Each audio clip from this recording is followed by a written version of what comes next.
یہ بھی ہے۔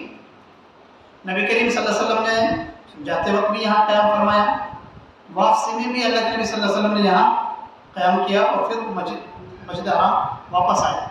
یہ سارا کام رات رات ہوا ہے، بیت اللہ سے لے کر مسجد اقصیٰ تک کا سفر، پھر مسجد اقصیٰ سے جو براق پر سفر آسمان پر ہوا ہے اور آسمانوں کی سیر اللہ کے نبی نے جو پھر فرمائی ہے وہ بھی رات میں ہوئی ہے، اور واپس نبی کریم صلی اللہ علیہ وسلم صبح سے پہلے واپس بیت اللہ شریف واپس پہنچ گئے۔ یہی وجہ ہے کہ یہ سفر عقل کے بالکل خلاف آنے والا ہے۔ جن لوگوں نے جب یہ بات سنی صبح کہ نبی کریم صلی اللہ علیہ وسلم نے جب دعویٰ کیا میں رات میں نے سفر کیا، میں بیت اللہ سے مسجد اقصیٰ گیا، پھر وہاں سے میں نے آسمانوں کا سفر کیا ہے، لوگوں کی سمجھ میں نہیں ہے، بہت سارے لوگوں نے انکار کر دیا اس کا، ایسے کیسے ہو سکتا ہے، اتنا لمبا سفر اتنے تھوڑے وقت میں کیسے ہو سکتا ہے؟ بہرحال یہ قدرتی سفر تھا، یہ اللہ تبارک و تعالیٰ نے نبی کریم صلی اللہ علیہ وسلم کے ایک معجزے کے طور پر یہ سفر کروایا۔ تو نبی کریم صلی اللہ علیہ وسلم نے مسجد اقصیٰ میں امامت فرمائی، وہاں قیام کیا۔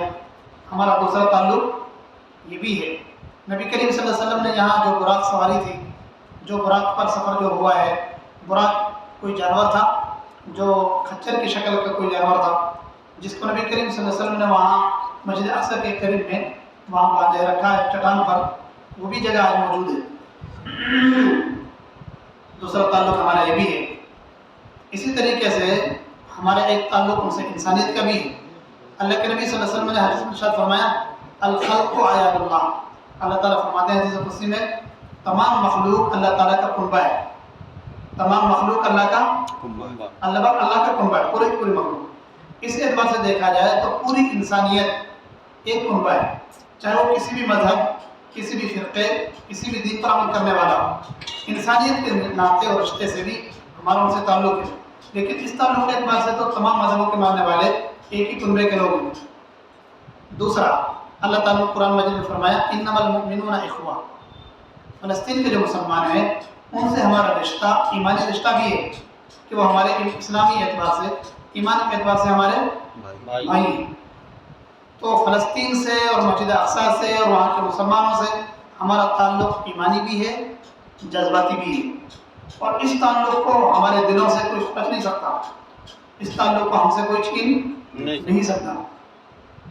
اس لیے ہمیں ان سے ہمدردی ہے۔ جو لوگ آج ہم سے یہ پوچھتے ہیں بھئی وہاں کے مسلمانوں سے تمہارا فلسطین سے کیا تعلق، ان کو یہ جواب دیجیے فلسطین سے ہمارا تعلق یہ ہے کہ مسجد اقصیٰ ہمارا پہلا قبلہ رہا ہے، نبی کریم صلی اللہ علیہ وسلم نے وہاں انبیاء کی امامت فرمائی ہے، ہمارا ان سے ایمانی رشتہ ہے۔ اللہ تبارک و تعالیٰ نے قرآن مقدس میں، قرآن مجید میں اس جگہ کو مقدس سرزمین کہا ہے، الی الارض المقدسۃ التی، اس کو مقدس زمین کہا گیا، بارکنا حولہ کہا گیا کہ وہاں کے آس پاس کا ماحول، وہاں کے آس پاس کی سرزمین ایک خوشگوار ماحول ہے اور برکتیں وہاں اللہ تعالیٰ نے رکھی ہیں۔ دنیا کی شروعات، خلق و عمل کی شروعات ہوئی ہے بیت اللہ سے۔ دنیا کی جو گنتی شروع ہوتی ہے وہ کہاں سے ہوئی ہے؟ بیت اللہ سے۔ ہمارا یہ عقیدہ ہے جس میں آتا ہے کہ پوری زمین بیت اللہ سے ہی پھیلائی گئی، وہاں پانی تھا، پانی کے بلبلے تھے، سب سے پہلے مٹی جہاں بیت اللہ بنا ہوا ہے وہاں ڈالی گئی اور پھر وہاں سے پوری زمین کو پھیلایا گیا۔ اس سے پتہ چلتا ہے کہ خلق و عمل کی ابتدا بیت اللہ سے ہوئی ہے۔ اسی خلق و عمل کی انتہا ملک شام جہاں فلسطین ہے وہاں سے ہوئی۔ دنیا کی شروعات ہوئی ہے بیت اللہ سے، مکہ شریف سے، جس کو ام القریٰ بھی کہا جاتا تھا۔ یہیں سے جناب محمد رسول اللہ صلی اللہ علیہ وسلم کا اسلام کا نور وہاں سے ابھرا اور پوری دنیا میں پھیل گیا۔ لیکن اس کی انتہا کہاں ہوگی؟ ملک شام میں۔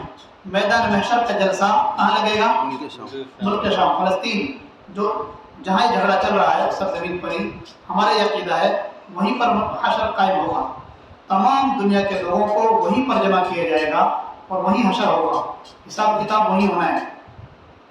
ایک وقت آئے گا قرب قیامت میں اسلام سب سے زیادہ نمایاں یہیں پر ہوگا، اسلام کا بول بالا قرب قیامت میں ملک شام میں ہی ہوگا۔ ہمارا یہ بھی ایک رشتہ ہے، عیسیٰ علیہ السلام کا نزول وہیں ہونا ہے۔ قرب قیامت میں عیسیٰ علیہ السلام جب دوبارہ دنیا میں تشریف لائیں گے تو کہاں آئیں گے؟ مسجد اقصی ہی ہے. امام مہدی بھی وہی امامت فرمائیں گے اور دجال کا خاتمہ بھی وہی ہونا ہے. مقام لد ایک نام سے ایک شہر بھی ہو گیا آج کل اسرائیل میں, تو وہاں پر اس کو خاتمہ عیسیٰ علیہ السلام دجال کا خاتمہ کریں گے.